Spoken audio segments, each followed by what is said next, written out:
Hey guys! So, today's video we're just going to do some Reddit reactions. Today is going to be entitled Karens, and I got some juicy ones today. Teacher Karen makes me cry. I'm a paraprofessional at a middle school and I work in a gen ed class with a special education student. However, the main teacher in the classroom is very witchy with a capital B, so bitchy. We'll call her Karen. She is megalomaniac towards everyone in the classroom and a lot of teachers find her to be very bitchy. Anyway, when I first got into the classroom when she finally came back from her extended vacation as she missed the first week of school, I found out quickly she is strict towards the kids and will not treat them kindly unless it benefits her. The kids in the class cannot stand her and oftentimes would come to me whenever they needed help or wanted to talk. Karen had a really bad attitude towards me doing this. The first day she laid out her classroom rules, with one rule being that the kids weren't allowed to eat anything in the class. Mind you, I had given the kids Jolly Ranchers because I had extra in my bag and I like to have treats for them. She got angry because the kids ate them and she got angry at me about it. She said that I could not give them any candy until lunchtime, so I had stopped bringing them anything special. But it's okay if she brings treats for them and they eat in the classroom, but when I give out treats it's a crime. Yeah,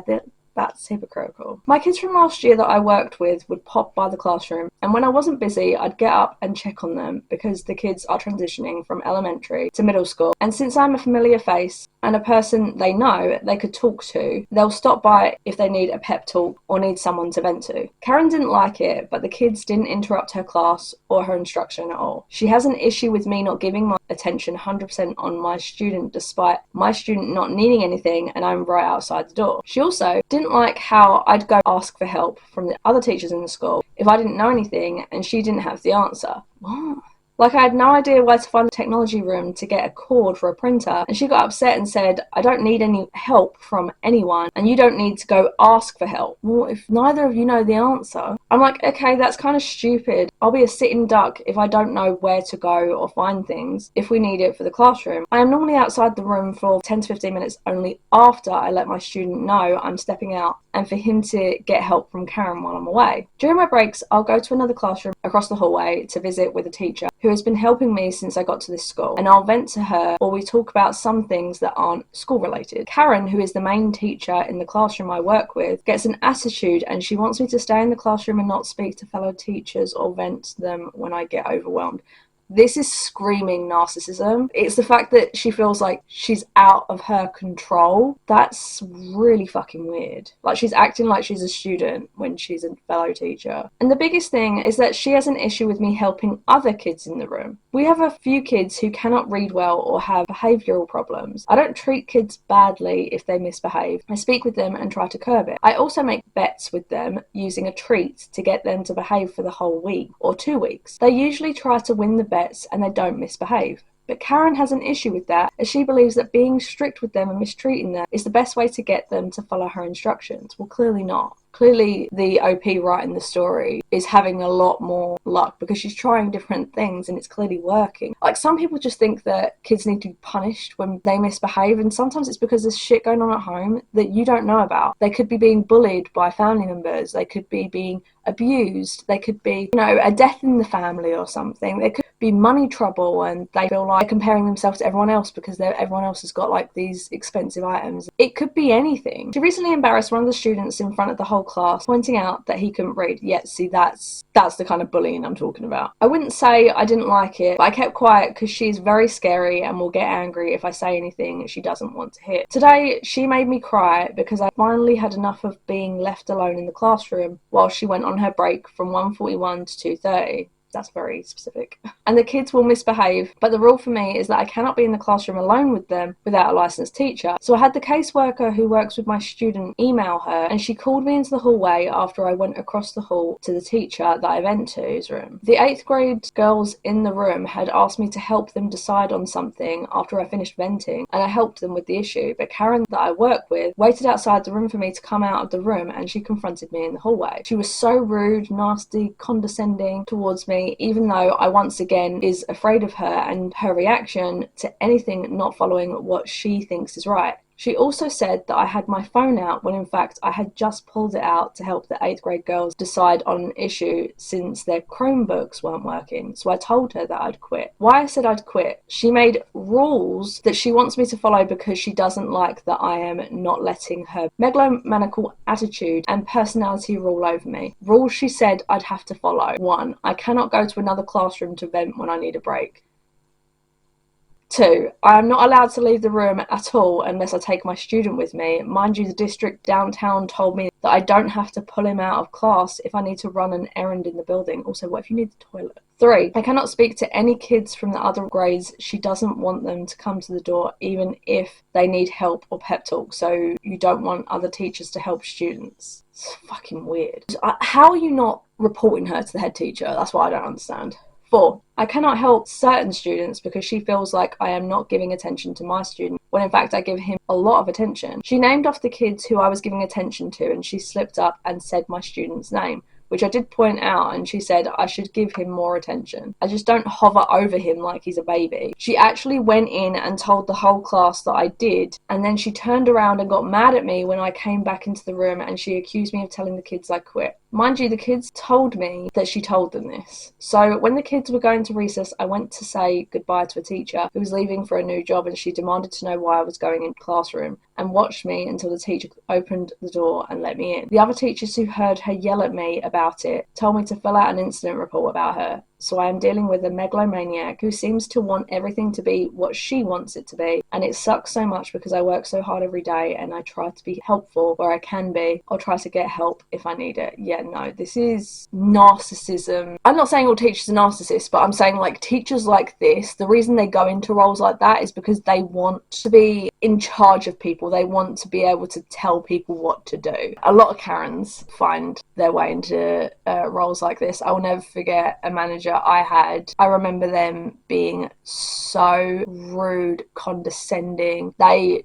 did not want to help us get better. They wanted us to feel small, so to make themselves feel big. Those are the worst kind of managers you can have. Take this to the principal and demand change or quit on the spot. You're clearly in it for the kids. They'll be fucked without you, but they're legally obliged to provide your services to your students. Seriously, rock their world about a real HR issue. It'll magically resolve itself, or you'll be free of a toxic work environment. She deserves to get sacked, the Karen. Retired teacher here, very high-handed and counterproductive teacher. She doesn't have the power to tell you how to spend your break. She doesn't have the power to stop other children from talking to you. Modern classroom learning values conversation between children in a classroom task. And why shouldn't they talk to you? I worked with many teaching assistants over the years, and they're worth their weight in gold. I used to put several of the less able on the table with a child who had a TA while I walked around the others. They get a copy of the lesson plan, and if necessary, some direction over the day's strategy. You definitely need to involve the principal or head of department. I was about to say I don't understand why this person hasn't involved like the principal, head teacher kind of thing, but I'm guessing they're just quite young and don't consider that. Well, you're nicer than me. The first time she yelled at a kid or me, I would have stopped her mid-screech with, "Listen, bitch, tell it to Jesus because I'm not the one." Karen calls me a jackass at work. For starters, I, male 19, work at Walmart in stocking, and tonight was over in the beauty section at putting boxes away. I was trying to put a box away when a lady and her family stopped me and asked me about something on clearance. They said it wasn't marked right. I knew it was, but remained silent, and then asked if I could make something else, a larger box than what they were looking at, cheaper. I tell her I can't do anything about the price and goes to the pallet about a foot away and pick up a box. She says, "So you're not going to do anything?" I said, "There's nothing I can do."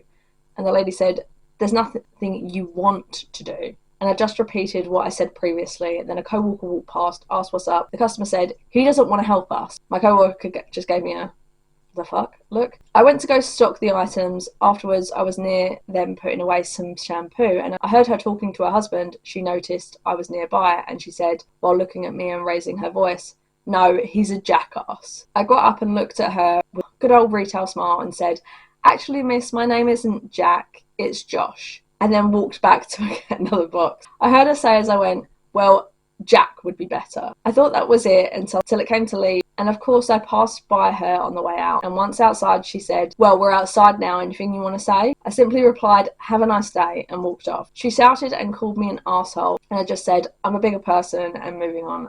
Bye. While my co-worker flipped her off. Emotional, damn it! All in all, it was pretty funny to me because it was the first time I've been called a name like that by a customer. Just thought it was funny and figured Reddit might like my story. Who the hell tries to hack on clearance items? You would be surprised. You would be surprised. At least she used an original insult instead of the usual insults in the Karen playbook. Anyway, that Karen should look in the mirror to see who the true jackass is. That's the thing, like, people can lose their jobs over stuff like that. They literally don't care, because if you're following the rules and you tell them that, you say, look, I'm following procedure, I'm following the rules, if I don't do this, then I will lose my job. And they're like, so? You're like, okay, well then there'll be no one to serve you. So how can I reluctantly help you? Neighbourhood Karen. No respect or consideration for the residents in neighbourhoods where loud protests, etc. happen. Today at 9 a.m, the firemen marched about 10 wide across the street with a drum just banging really loud. I guess it was a funeral procession for a fallen firefighter. Oh my god, you're complaining about that. Wow. And no disrespect to the firefighter. I bet you are. But it could have happened in a place where it wouldn't have disrupted the whole residential area and traffic that they were in. When I heard that drum hammering away and saw them out my window, it looked like military personnel. It was shocking, unnerving, and the least they could have done was inform the community what they were going to do before they did it. Maybe Karen should watch the news, look at the news website, hell, even read a newspaper. They usually announce that stuff on the news. They normally announce it weeks in advance, or like days in advance at least. Maybe you should know what's going on in your neighbourhood. Okay, last one. Just running for a second, it's not my fault. And that was her excuse. My girlfriend Tracy told me about this. Karen pulled into the parking lot at Walmart. She had a kid with her, but he didn't want to go inside. So Karen, not wanting to upset her spawn, allowed the child to stay in the car. Not wanting the child to be uncomfortable or bored, she left the car running. Well, precious little one decided they wanted to pretend to drive. Oh, I can see where this is going. They got into the driver's seat, got the car into gear, hit the gas, and slammed into another car with such force the airbags were deployed. That's so fucking dangerous. Not just to other people, but to the kid in the fucking car. Someone should call Child Protective Services. There was others in the lot when this happened, including a police officer who happened to be there. It's an accident. Fire trucks rescue is called. Walmart makes an announcement asking the owner of the car to customer service. Walmart makes another announcement with the owner of a blue Volvo license plate, please come to customer service. That was Tracy's car. She went outside. She was done checking out. There is a reason kids should not be in the front with airbags in the car. The kid is shaken up. EMT is looking at them. The kid seems alert. He's crying. The Karen mum comes out with her buggy full of bags and starts screaming at everyone. I get it. She's upset. The cop goes over to talk to her. She's crying, screaming. She was only in there for a minute. I'm guessing she doesn't realise that Walmart has cameras. Head like a fucking egg. By this time, a female officer is with the child. They're waiting on CPS. Good. That's literally child neglect. The child is being transported to the local hospital, standard procedure for a young child in an accident, I later found out. The front end of Karen's car is absolutely demolished. Fucking hell, that must have been at some speed then. Tracy's car, well, her car is already 15 years old, plus, well, it's a Volvo. It's been Tracy's family car since her oldest was in diapers. He's now a teenager. Those things are practically tanks. I tell Tracy any scratch is a character mark at this point. Karen goes on the attack towards Tracy. What? Well, you got me. By all accounts, it doesn't make sense. Sorry, her kid drove her car into Tracy's car and she's having a go at the person whose car the kid drove into. Like, the logic. Somehow the accident was Tracy's fault because it was her car. Imagine if that kid had driven into a person instead of a fucking car. She's lucky it was a car. And Tracy obviously has an easy life and money, and the typical you don't know how hard it is to have kids was thrown in as well. No, I'm sorry. You chose to have fucking kids. I'm so sick of reading fucking parents turning around and going, oh, well, you know, because you're single or because you don't have kids, you don't know how hard it is. You chose to have that life. No one forced you into that. I'm so fucking sick of it. I mean, some people obviously in America are being forced into it, but in general, most people are choosing to have children and then complaining, well, you don't know how easy your life is compared to mine.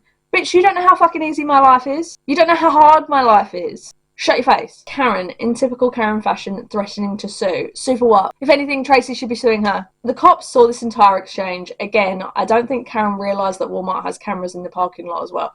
Fucking everywhere has cameras now. Tracy told me that she gave her statement to police. She went to Walmart, got groceries, came out. Her car had been hit, no visible damages. It seemed drivable. She was going to take it to the dealer, have it looked over. She got Karen's info from the cops. Karen had refused to give it to her and she left. She took her car in, looked over. She didn't even get a character mark out of it. Wow, that car is a tank. I'm surprised it's not a... Is it Swedish? Saab. I'm surprised it wasn't a Saab because those things are genuinely tanks. Karen will realise she is at fault with all that video evidence. Officer to judge, I saw a small child get into the front seat. Car leaped forward and smashed. Child said, I wanted to pretend to drive. Judge to Karen, why did you leave your child unattended? Karen, I was only gone for a minute. Judge, we have a camera with timestamps. Let's see how long. Karen, crap. CPS, yes, let's see how long you left your child unattended. Karen, crap. Walmart, we are happy to help police any way we can. Here is all the video. Karen, crap. Cops, popcorn. Judge, popcorn. It's going to be good. Karen's insurance and lawyer, well, let's see the video. Karen, later, well, we lost and your insurance premium's gone up and your husband has custody of your kids / small child. CPS, bye. Volvos are designed to survive an impact with a moose, which are tall and up to 1,500 pounds. They can land on the roof as well, so yes, tanks. Anyway, quick one today, but I hope you guys enjoyed the video. If you did, make sure to give us a like and subscribe. I feel like I'd really appreciate it. Thank you for being patient with me. I really appreciate it. But I hope you guys enjoyed the video, and I hope to see you all in the next one. Bye!